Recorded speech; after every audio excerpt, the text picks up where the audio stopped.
ఉచిత కరెంటు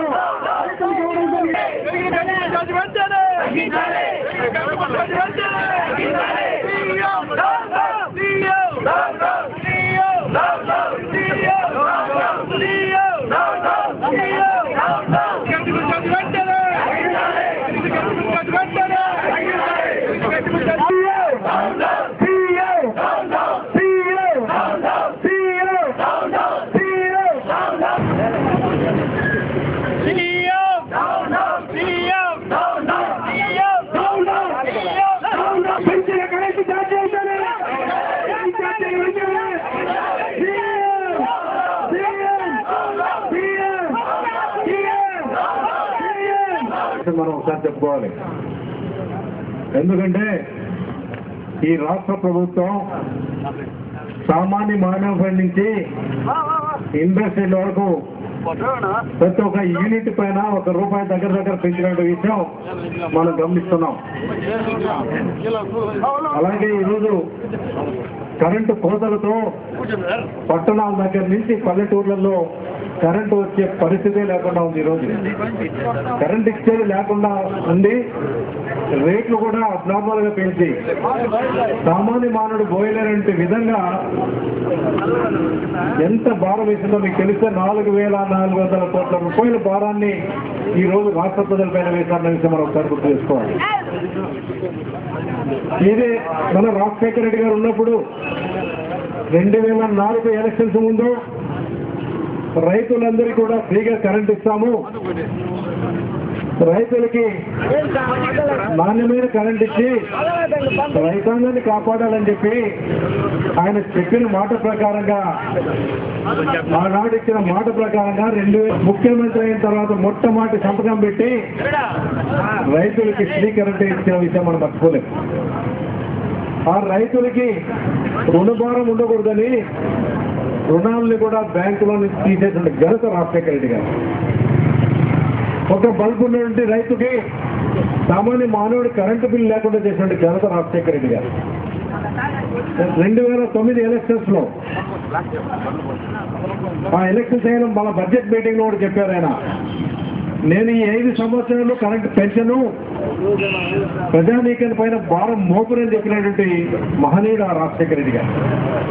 అలాంటిది ఈ రోజు ఆ ప్రభుత్వం నుంచి వారసత్వంగా వచ్చినటువంటి కిరణ్ కుమార్ రెడ్డి గారు ఎంత భారం వేశారో ఒకసారి చూస్తే మనకే బాధేస్తుంది.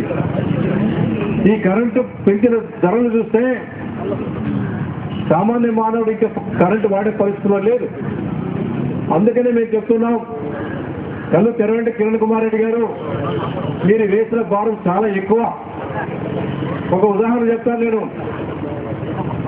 సెంట్రల్ గవర్నమెంట్ లో ఒక మంత్రి గారు రైల్వే బడ్జెట్ పెంచితే ఒక మమతా బెనర్జీ చీఫ్ మినిస్టర్గా ఉండి కూడా మీరు రేట్ పెంచారు కాబట్టి మినిస్టర్ పోస్ట్ తీసేశారు, మాకు ఇట్లాంటి బడ్జెట్ పెంచి రాజకీయాలు వద్దు, ఇలాంటి పార్టీలు వద్దని చెప్పేసి చెప్పిన ప్రకారంగా మంత్రిని మార్చి రేట్లు తగ్గించిన ఘనత ఒక ముఖ్యమంత్రి మమతా బెనర్జీ గారికి ఉంది.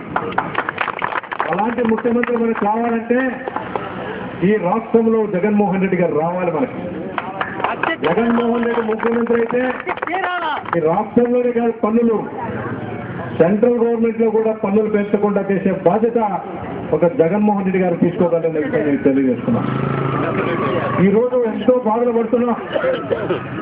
దీని విషయంగా మధుసూదన్ రావు గారి నాయకత్వాన గుడిపాల మండలంలో చిన్నపల్లి క్రాస్ లో కూడా ధర్నా చేయడం జరిగింది. పిల్లలు చదువుకుంటే గ్రామాల్లో ఉన్నటువంటి 10వ తరగతి చదువుకున్న విద్యార్థులు కానీ ఇంటర్మీడియట్ చదువుతున్న విద్యార్థులకి కరెంటు లేకుండా బుడ్డికి దీపాల్లో చదువుకుని ఎగ్జామ్స్ రాసిన పరిస్థితి ఉంది. దాని గురించి మేము ఆలోచన చేశాం.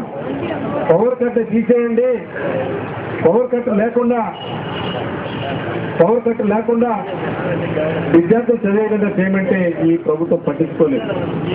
ఓన్లీ స్మాల్ స్కేల్ ఇండస్ట్రీస్ కన్నా మీరు మాట చెప్పిన ప్రకారం ఇస్తున్నారంటే ఒక్కరోజు మాత్రం హాలిడేకి మీకు ఇస్తామని చెప్పినట్టు ఈ ప్రభుత్వం ఇంతవరకు కూడా 3 రోజులు పవర్ కట్ ఇస్తామని ఆ రోజు.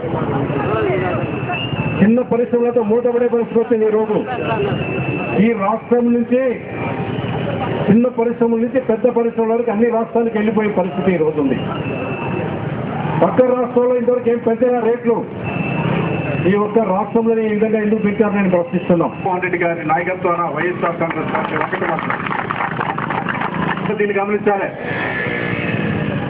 ఏకైక పార్టీ ప్రజల కోసం పాటుపడుతున్న పార్టీ, పేద ప్రజానీకానికి వెన్నున్నటువంటి పార్టీ, మహిళల కోసం ఉన్నటువంటి పార్టీ, విద్యార్థుల కోసం ఉన్నటువంటి పార్టీ, రైతుల కోసం ఉన్నటువంటి పార్టీ, కార్మికుల కోసం ఉన్నటువంటి పార్టీ, ఉద్యోగస్తుల కోసం ఉన్నటువంటి పార్టీ, రిటైర్డ్ ఉద్యోగుల కోసం పాటుపడుతున్న పార్టీ.